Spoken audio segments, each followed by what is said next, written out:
There is a land shrouded in mist, a forest that breathes. It stretches along a continent's edge, a living ribbon of green. This is the Atlantic forest.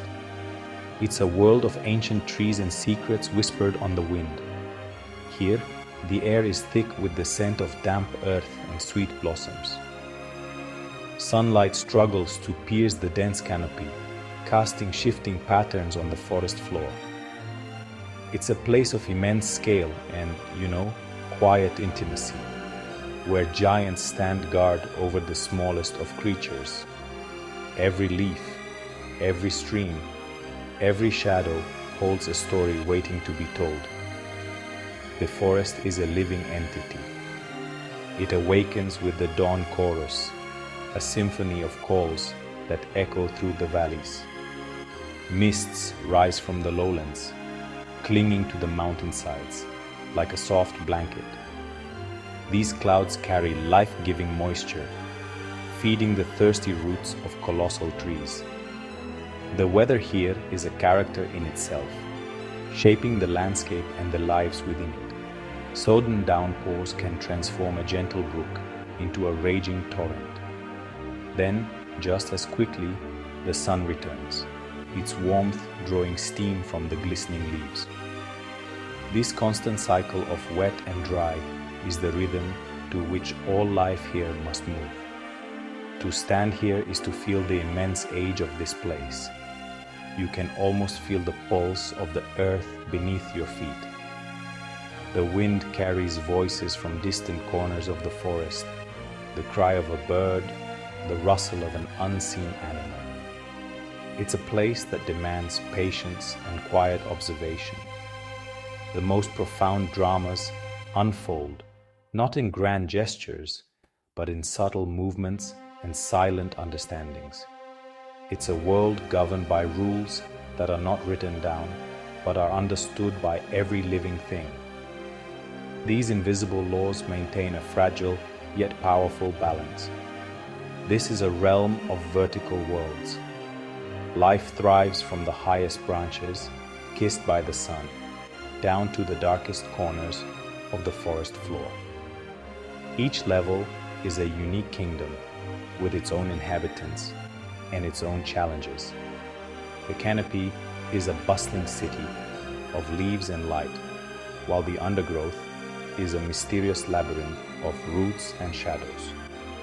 To truly understand this forest, one must explore each of its layers, for it is in this complex, layered world that the true magic of the Atlantic forest reveals itself, one hidden life at a time.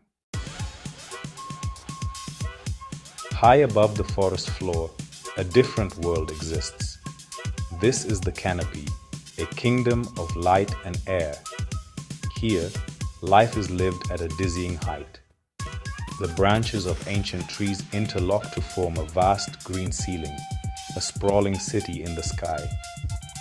Sunlight is abundant, and the views stretch for miles across a sea of treetops. This is the domain of creatures adapted to a life spent far from the ground. They are masters of acrobatics, leaping from branch to branch with breathtaking grace. This elevated world is full of opportunity, but also unique dangers.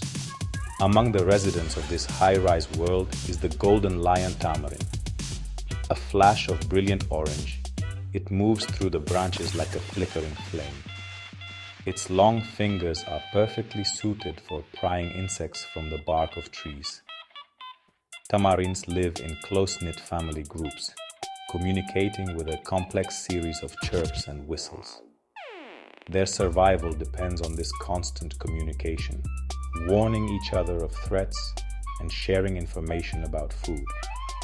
They follow an invisible map of their territory, a network of familiar branches and safe hollows known only to them. Another master of the canopy is the sloth. It moves with a deliberation that seems to defy the fast-paced world around it. Every movement is slow, measured, and energy efficient.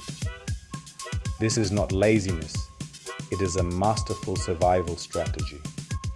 By moving so slowly, the sloth conserves precious energy and avoids attracting the attention of predators like the harpy eagle.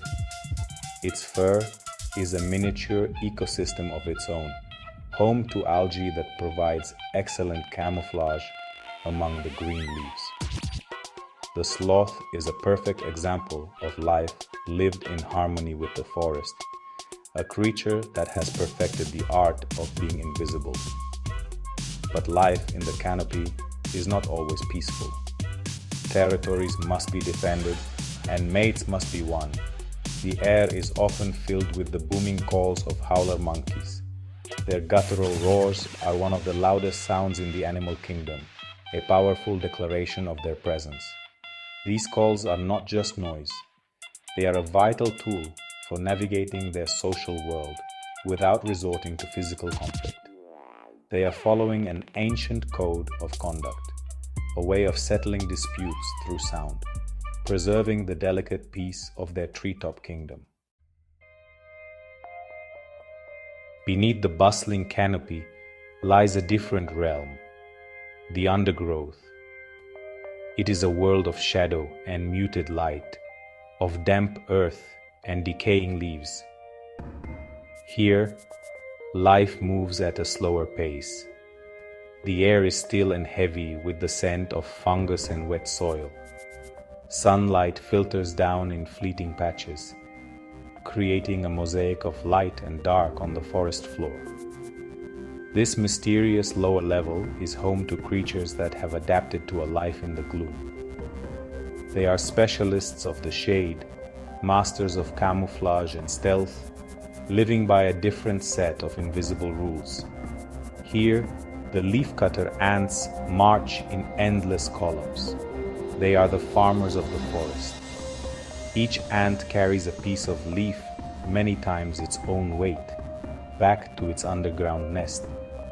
They are not eating the leaves themselves. Instead, they use them to cultivate a special type of fungus, which is their sole source of food. This is an incredible example of agriculture, practiced for millions of years. Their society is a marvel of cooperation, each ant playing a specific role, all working for the good of the colony. They follow a deep, instinctual law of collective effort. Not all is as it seems in the shadows. A splash of brilliant color on a leaf might not be a flower, but a poison dart frog.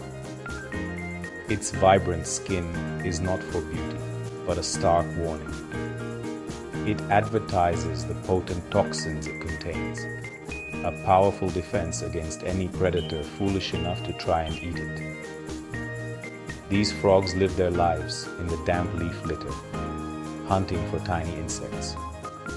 They are solitary and territorial, each claiming a small patch of the forest floor as their own. Their bright colors are a law unto themselves, a clear signal that says, "Do not touch." Patience is a virtue in the undergrowth, and few are more patient than the trapdoor spider. It lives a life of ambush and secrecy. From a silken-lined burrow, perfectly camouflaged with soil and debris, it waits. It can remain motionless for hours, even days, sensing the faint vibrations of a passing insect through tripwires of silk. The slightest touch triggers a sudden, explosive attack. The spider is a living embodiment of the forest's hidden dangers, a hunter that has perfected the art of the surprise attack, governed by the ancient law of opportunity. Water is, really the lifeblood of the Atlantic forest. It carves paths through the dense vegetation, creating rivers and streams that are, the true arteries of life. The sound of moving water is a constant presence here, a gentle murmur that can, after a storm, swell into a powerful roar. These waterways are more than just channels for rain. They're ecosystems in their own right, each with unique inhabitants and their own rhythms.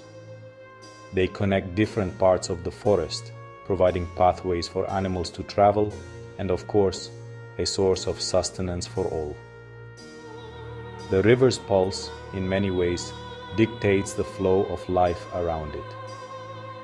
Living along the riverbanks is the capybara, the world's largest rodent. It is a creature of two worlds, equally at home on land and in water. With its webbed feet, it is honestly an excellent swimmer, using the river as a refuge from land-based predators like the jaguar. Capybaras are remarkably social and calm animals, often seen resting in large groups. They seem to follow a law of peaceful coexistence, often sharing their space with birds and other creatures. For them, the river is not a boundary, but truly the very center of their world, providing safety, food, and a place to socialize. But the water holds its own hunters. The yakare caiman lies in wait, a master of stillness. It can float for hours, with only its eyes and nostrils visible above the surface, appearing like a harmless floating log. This is a creature of ancient design, a patient predator that has, you could say, patrolled these waters for millions of years. It waits for a thirsty animal to come to the water's edge, or for a fish to swim just a little too close. Its strike is sudden and powerful, a dramatic reminder that the river's tranquility can be broken in an instant. The caiman enforces the law that the water's edge is, indeed, a place of great risk. Further upstream, where the water is clearer and faster, other dramas unfold. Small, colorful fish dart between the smooth stones, their scales flashing in the dappled sunlight. They are constantly on the move, searching for food while avoiding the hungry mouths of larger fish and wading birds. Even here, in this seemingly peaceful scene, the invisible rules of survival are in full effect. Each creature is part of a complex food web, a delicate balance of eat and be eaten. The river connects them all, carrying nutrients downstream and shaping the lives of everything it touches. In the Atlantic forest, life and death are locked in an eternal dance. For every creature, survival is a daily challenge. This is a world of quiet tension, of watchful eyes and listening ears. The relationship between predator and prey is one of the most powerful forces shaping life here. It has driven the evolution of incredible camouflage, breathtaking speed, and ingenious defenses. This constant struggle is not an act of cruelty. It is in fact the fundamental law that maintains the health and balance of the entire ecosystem. It ensures that only the strongest and most adaptable survive. The margay is a ghost of the forest. This small spotted cat is a nocturnal hunter, perfectly adapted for a life in the trees. Its ankles can rotate 180 degrees, allowing it to climb down trees headfirst, a skill that, honestly, few other felines possess. It moves with a silent, liquid grace, its spotted coat providing perfect camouflage in the dappled moonlight. The margay is a patient stalker, watching its prey from above, waiting for the perfect moment to strike. It is a solitary hunter, its life governed by the laws of stealth and surprise, a silent enforcer of the forest's natural order. Its prey must be equally skilled to survive. The agouti, a small, nervous rodent, is constantly on alert. It has large eyes and sensitive ears, always scanning its surroundings for any sign of danger. The agouti plays a vital role in the forest. It is one of the only animals that can open the tough nuts of the Brazil nut tree. It often buries more nuts than it can eat, forgetting where it left them. These forgotten nuts then have a chance to sprout, growing into new trees. This is an unconscious pact, a hidden law of mutual benefit between the agouti and the forest itself. The ultimate predator here is the jaguar. It is a symbol of power and mystery. Larger and more powerfully built than the margay, the jaguar is an apex predator at the very top of the food chain. It is an incredibly versatile hunter, comfortable in the trees, on the ground, and even in the water. Its presence casts a long shadow over the forest. The jaguar's role is crucial. By preying on a wide variety of animals, it controls their populations and ensures that no single species becomes too dominant. It is the great regulator, the final arbiter of the forest's invisible laws. As daylight fades, the forest transforms.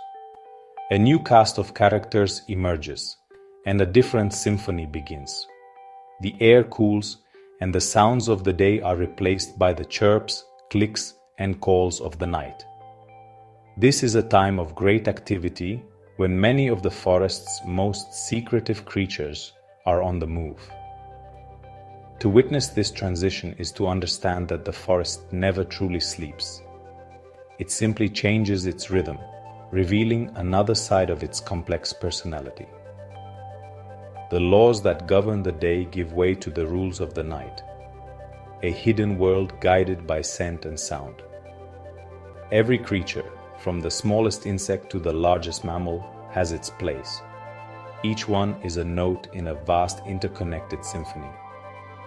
The tapir, a gentle giant, wanders the forest floor at night, dispersing seeds in its dung as it travels.